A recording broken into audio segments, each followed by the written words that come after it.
Howard, I'm going to sleep over at my parents' house this weekend. I asked my wife if something had happened. Actually, it's their wedding anniversary. It's their 40th, so I thought we should celebrate. Oh, then in that case I should go too. That's what I was thinking at first. But if you come because you feel forced to, they might feel bad. Their anniversary was the day after I had to work a long night shift, so my wife told me I should take it easy at home instead.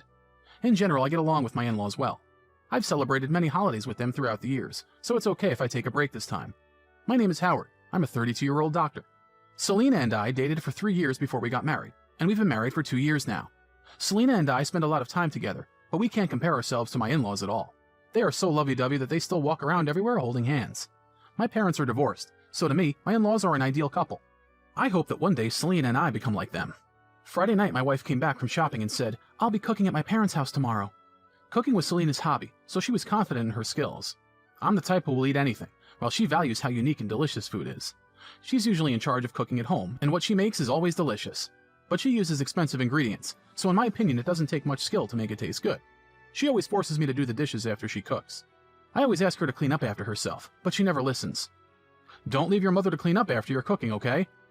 You're celebrating their anniversary, so I'll feel bad if she's stuck doing the dishes, I said to Selena. Yeah. She seemed not to be listening to me, and I got a bit annoyed.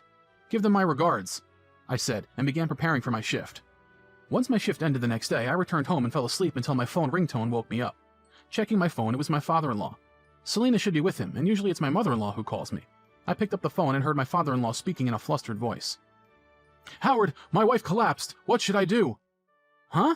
I jumped up and began asking my father-in-law questions. "She collapsed suddenly. Her body feels feverish," he replied. I thought it might be heat stroke since he said she was drifting in and out of consciousness as well. I told him to call an ambulance and to let me know once he finds out what hospital she'll be taken to. I got in the car and began rushing to my in-laws' house. My wife wouldn't pick up or return my calls. As I gave up calling my wife, I got another call from my father-in-law. He said it was heat stroke after all. I arrived at the hospital and found my father-in-law waiting for me outside. He said they put my mother-in-law on an IV drip and were taking her to a room to rest. By the way, is Selena with her mother? My father-in-law made a strange face. "Isn't she with you? I first tried calling her, but when she didn't pick up, I called you. I thought she was with you." Hearing this, I furrowed my eyebrows. "But she said she was going to be with you this weekend." This time it was my father-in-law who furrowed his eyebrows. We continued to question each other as we walked to my mother-in-law's hospital room, but we stopped once we entered. "I'm glad to see you're doing better." My mother-in-law wasn't as energetic as usual, but she smiled. "I'm sorry for making you come all the way out here. Do you have work today? I was on a late shift yesterday and just got back home." "Is Selena at work?" My body went stiff as my mother-in-law asked that. "She left the house saying she was going to cook for you because it's your anniversary." We looked at each other confused, and I tried to call Selena again. This time she picked up. "Thank God, where are you?" Her reply was ridiculous. "I'm cooking at my parents' house." It's true that I could hear the sounds of chopping and cooking in the background. I decided to play it cool. "Ah, really? I must still be sleepy. Sorry about that."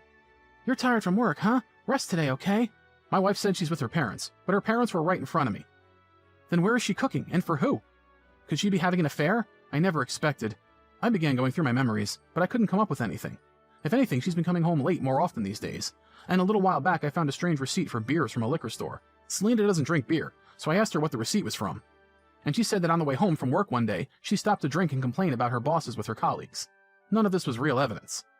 As I was deep in thought, my worried father-in-law stepped out into the hallway to speak with me. "Did something happen? Is Selena coming?" "She suddenly had to go to work. There seems to be some trouble, so she may not be able to come home today," I lied. "Ah, okay. Sorry about all this. Everything is okay now, so you can go home and rest." I nodded and headed home. If my wife is really having an affair, what should I do?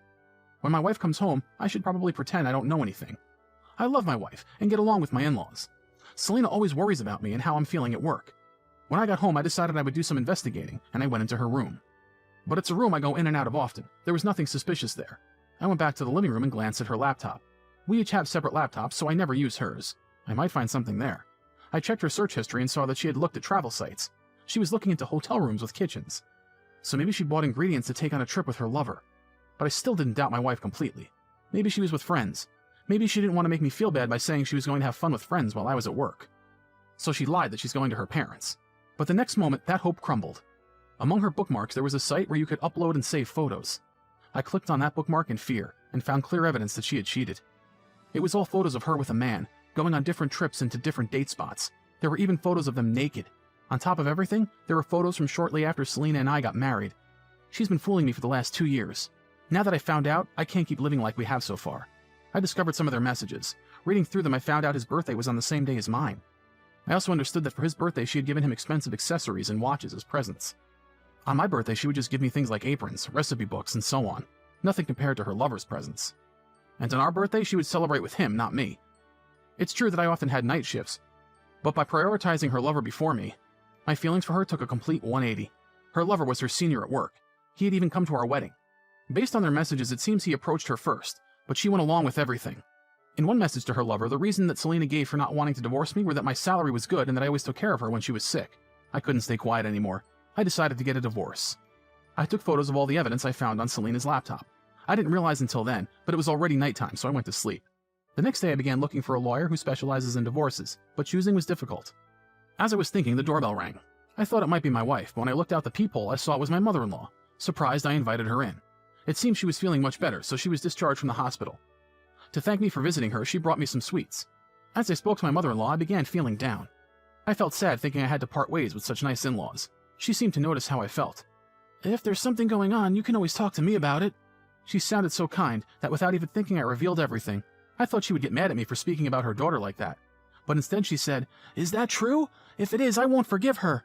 As I showed my mother-in-law the photos I had made, she got more and more angry. How could Selena do this? She made a plan I would never anticipated. "Howard, pack your bags and come to our house." Huh?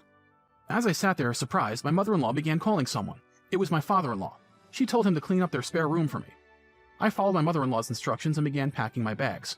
All I needed was a change of clothes and my laptop, deciding I would deal with my bigger luggage later. I got into my mother-in-law's car and we drove to her house where my father-in-law was waiting for us. As I entered the house, I saw a woman I didn't know. Just as I was wondering who it was, my father-in-law explained it was a lawyer he knew. He called her after hearing from my mother-in-law. "In situations like this, you need to act quickly." He was on it. I spoke to the lawyer about wanting a divorce and wanting to request alimony. Though I didn't have much of a plan, I was determined. Staying with me for my money and making fun of me to her lover, just thinking about it made me sick to my stomach. My in-laws were already incredibly angry. That night, I got a call. "Where are you? I'm sorry for not getting in touch until now. I dropped my phone in water." Hearing Selena's voice, anger welled up inside me. "I've moved out. I will pick up my things later this week." As I said this, my wife got flustered. "Huh? What are you saying? What do you mean?" All I could feel was anger. "You shouldn't be asking me that when you're having an affair." My wife's thoughts seemed jumbled, and she began saying things that didn't make sense. "Me? Why? What?" It seemed she wondered how I found out. My mother-in-law took the phone. "Come home immediately." "Huh? Mom?" My mother-in-law ignored her and hung up the call. Selena arrived less than an hour later. "What is happening here?" My wife said as she opened the front door, and I let out a sigh. "How was cooking for your lover at that hotel?" As I asked that, my wife went pale. "Nice of you to say you were going to cook for your parents for their 40th. Even when your mother collapsed, you were with your lover." "What happened to my mom?" My father-in-law appeared and began to yell. "We had to call an ambulance for her. Do you know how many times I tried to call you? Today's the last time you're stepping foot in this house. After we finish talking, never show your face here again. That car you drove here, you better return it back to us. It's under my name." My father-in-law snatched the car keys Selena was holding. Selena needed her car for work, so this was bound to cause her a lot of trouble. My mother-in-law also appeared. "An affair? How pathetic. We know everything. We're on Howard's side," she said angrily. I told Selena I wanted a divorce. Still pale, she spoke in a quick voice. "Divorce? Why? There'll be so much of a hassle. How will you cook and do housework on your own?" Looking at her acting so desperately, all I could do was sigh. "Sure, you cook, but who does everything else? All you do is buy fancy ingredients, and then act like what you did was so impressive. With those ingredients, you don't need any skill to make something tasty. Be more responsible with your spending on food." My wife then lashed out at me. "What? It's much better than anything you could cook." "And what are you complaining about? Cleaning up takes no time. Cooking is the hard part. Yesterday he said what I made was super delicious." By he, she must have meant her lover. Since it was a hotel room, they probably didn't have to clean the kitchen after. "You're the one who bought those expensive ingredients, so of course your lover could eat it and say it was delicious." My wife began to scream. "Let's divorce! I'm done with you!" She ran out of the house, but since her parents had taken her car keys, she looked pathetic. The next day I contacted my bank and stopped any future rent, electricity, water, and gas payments. I sent her divorce papers and requested alimony along with the division of our property. She must have still been angry because she signed the papers and agreed to everything, but her savings weren't enough, and she had to take out loans to pay off everything. When I went to pick up the rest of my stuff a few days later, I saw suitcases I didn't recognize. Her lover must have moved in, but I didn't care. Of course, with the help of my lawyer, I also requested alimony from Selena's lover. 1 month later, Selena called me. "I got letters in the mail about paying rent and electricity." "Ah, the automatic payments from my bank account must have stopped." "Of course, that's because I'm not paying them anymore." My wife pleaded with me. "Why would I have to pay rent for somewhere I don't live?" Figure it out yourself. It'll probably be tough living there with your salary. I hung up the phone. My ex-wife's salary was only half of mine. Once she paid rent, she would have barely any money left for living expenses. I was usually the one who paid for everything else. She asked me to get back together with her, but of course I ignored her. According to my in-laws, Selena quit her job because being at her company became tough for her. She tried going to her parents' house, but her father chased her away. By that time, I had already moved out of their house and was renting my own apartment. I've cut off all contact with Selena, but I still have a good relationship with her parents. Watching my in-laws holding hands while walking together, I decided I would find myself a partner to be just as happy with.